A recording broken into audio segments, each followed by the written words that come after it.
ఈ రోజు మాతో నడిచే ప్రతి ఒక్క సోదరుడికి కూడా చెప్తా ఉన్నా, అది నేనవచ్చు, నెల్లూరు సిటీ ఇన్ఛార్జ్ అయిన చంద్రశేఖర్ రెడ్డి గారు కావచ్చు, నెల్లూరు రూరల్లో ఉన్న విజయకుమార్ రెడ్డి కావచ్చు, నెల్లూరు జిల్లాలో ఉన్న ప్రతి ఇన్ఛార్జ్ కావచ్చు, ఇది జగన్మోహన్ రెడ్డి గారి మాటగా చెప్తా ఉన్నాం.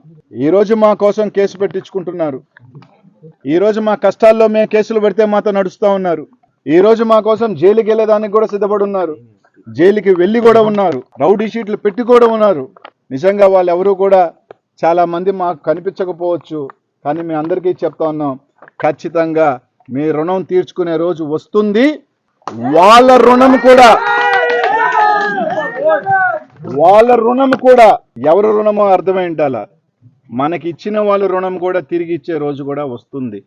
ఎవరు గొప్పోలం కాదు, ఎవరు తక్కువ కాదు. కాలం అనేది ఈరోజు వాళ్ళది, రేపు మనది. ఈరోజు మీకు ఉంది, మీ కాలం ఉంది. మీరేమి చేసినా చెల్లుబాటు అవుతుంది. మీరేమి చేసినా ఆట ఆడుతుంది. మీరు ఏమి మాట్లాడినా సరిపోతుంది. మీరు ఏమి ఇది చేసినా సరిపోతుందని మీరు అనుకుంటే ఖచ్చితంగా భగవంతుడు అనేవాడు రేపు మా రోజు 29లో కూడా వస్తుంది. మళ్ళీ చెప్తా ఉన్నాం, మీకు గెలిపించుకొని తీసుకోండి, కానీ ఇట్లాంటి దిగజారి అధికారం పెట్టుకొని కార్పొరేట్లో మార్చుకున్నంత మా నారాయణ గారికి చెప్తున్నాను సార్, చదువు వ్యవస్థ ఉన్న వాళ్ళు, విద్యా వ్యవస్థ ఉన్న వాళ్ళు దీనికన్నా ధైర్యంగా కార్పొరేషన్కి వెళ్ళి మీరు ఓడిపోయినా గర్వంగా ఉంటుంది. కాపీ చేసి పాస్ అయితే దానికి తృప్తి ఉండదు. ఒక సంవత్సరం యుద్ధంలో పోయి చచ్చిపోయినా అది వీరమరణం అంటారు.